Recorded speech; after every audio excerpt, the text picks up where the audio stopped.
Saludos, bienvenidos al podcast de despertar.cr con las principales informaciones del día viernes. La falta de habilidades, pocas personas interesadas en el puesto o falta de experiencia son algunas de las razones que dificultan llenar los puestos de trabajo disponibles en sectores como el manufacturero, el agropecuario y la construcción. El dato destaca entre los resultados de la Encuesta Nacional de Demanda Laboral 2023 a cargo del Instituto Nacional de Estadísticas y Censos.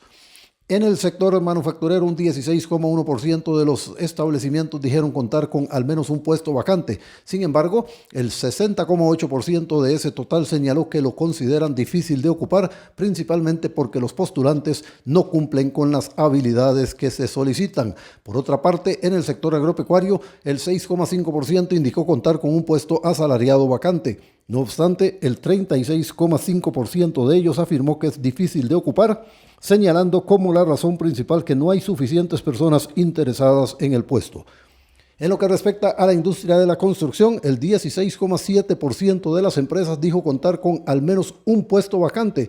De ese total, el 68,2% comentó que es difícil de ocupar, atribuido principalmente a que los postulantes no cuentan con la experiencia suficiente. La educación es un proceso muy importante para el desarrollo de una persona desde edades tempranas de la vida y para ello el docente juega un papel preponderante. Con el pasar de los años, el papel del educador en distintas partes del mundo, y en Costa Rica no es la excepción, ha sido diezmado, pues pasó de ser una autoridad frente al estudiantado a no tener importancia.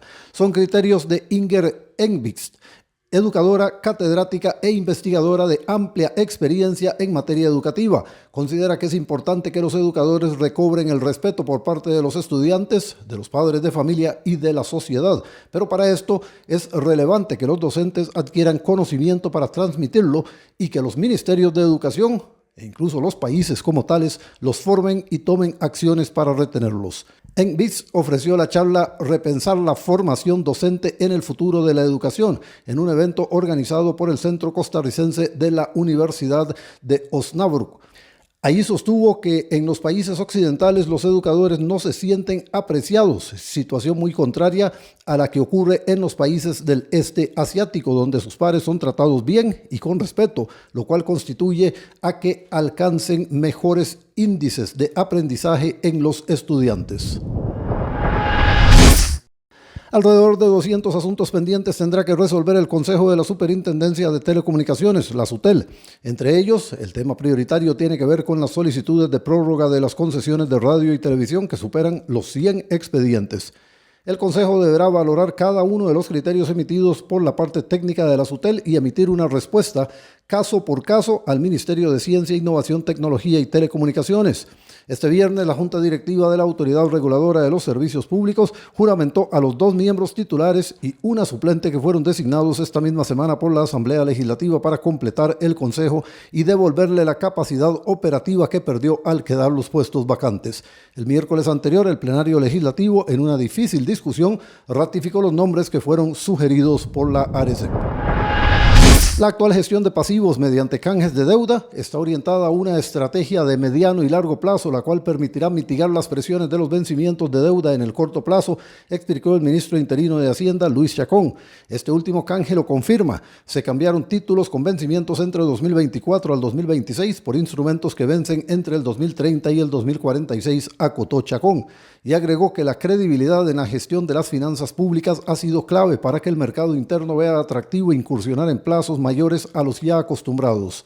Desde el Ministerio de Hacienda reiteramos la importancia de que entre los participantes, entre ellos los del sector público, mantengamos el compromiso de la sostenibilidad fiscal, explicó Chacón. En ese contexto, el Ministerio de Hacienda detalló que esta semana el gobierno canjeó 146.000 millones de colones en títulos de deuda interna denominados en colones. Una reforma permitiría corregir un vacío presente en la ley de tránsito que impide sancionar a quienes conduzcan bajo los efectos de las drogas. La propuesta atendería los casos de choferes que conduzcan bajo las llamadas drogas duras como cocaína, marihuana, anfetamina, heroína, entre otras. La diputada María Marta Carballo del Partido Unidad Social Cristiana junto a otros legisladores de la fracción presentaron el proyecto que modificaría la ley de tránsito, el Código Penal y la ley de administración vial. Carballo justifica que en la actualidad existe un vacío legal y para poder imponer una sanción se deberá realizar esta modificación que abarca 9 artículos más 3 disposiciones transitorias que otorgan un año de tiempo para la reglamentación. La reforma podría asegurar el hecho de que la detención de un conductor con indicios de haber ingerido algún tipo de droga dura reciba algún castigo. Esencialmente, el objetivo es modificar la forma en que se mide la concentración de alcohol en sangre, tanto en los casos de una falta de tránsito como en aquellos donde se analiza la comisión de un delito. La situación crítica que enfrenta el sector productivo ante la caída de empresas en diversas industrias genera preocupación en los empresarios agrupados en la Cámara de Exportadores de Costa Rica. Desde la entidad gremial señalaron que la continua pérdida de empleos como consecuencia de la abrupta apreciación que ha sufrido el colón frente al dólar estadounidense es una señal alarmante de una crisis que requiere de una respuesta urgente y contundente.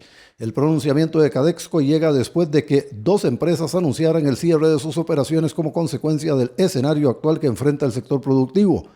No solo afecta a los casi 800 trabajadores y sus familias, también los encadenamientos productivos generados por estas actividades y a la economía del país indiscriminadamente, señaló la organización en un comunicado.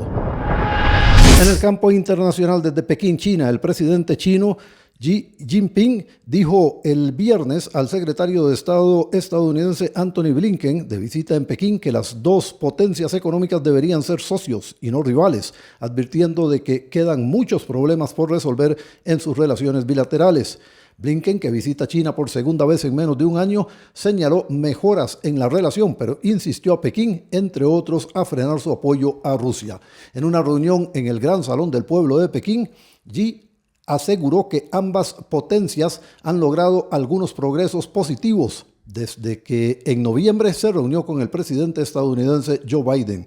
Los 2 países deberían ser socios, no rivales, dijo Xi, advirtiendo a la vez a Washington que no aplique medidas para frenar su economía, como la prohibición de exportar semiconductores o el intento de arrebatar TikTok a sus propietarios chinos.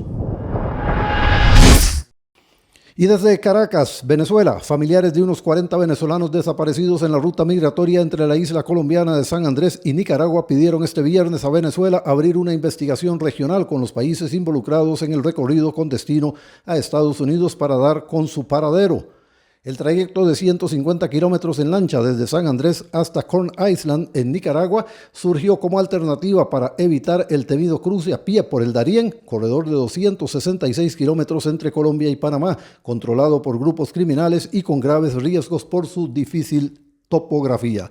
El resto del camino se hace por la vía terrestre.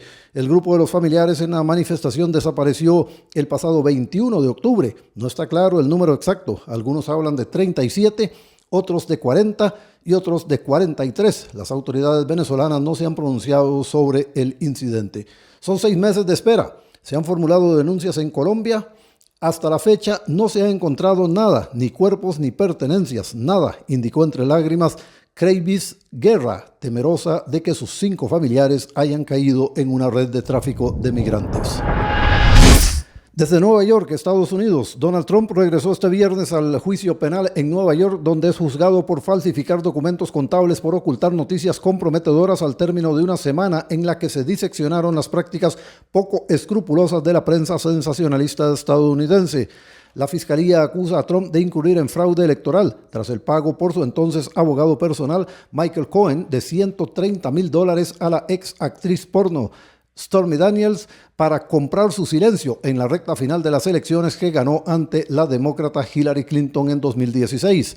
El primer testigo de la fiscalía, el exdirector del diario sensacionalista National Enquirer, David Pecker, de 72 años, describió a lo largo de la semana las prácticas de uno de los tabloides más populares del país para publicar solo cosas positivas sobre el magnate y negativas sobre sus rivales políticos. El objetivo de Pecker, según dijo, era proteger al magnate inmobiliario neoyorquino para que este tipo de noticias negativas no interfirieran en su campaña electoral, lo que beneficiaba tanto al periódico que aumentaba las ventas como al candidato. Hasta aquí este repaso de las principales noticias del día viernes. Recuerden, pueden seguirnos a través de despertar.cr, a través de nuestras redes sociales y por supuesto en todas las plataformas de podcast. Hasta la próxima semana. Gracias.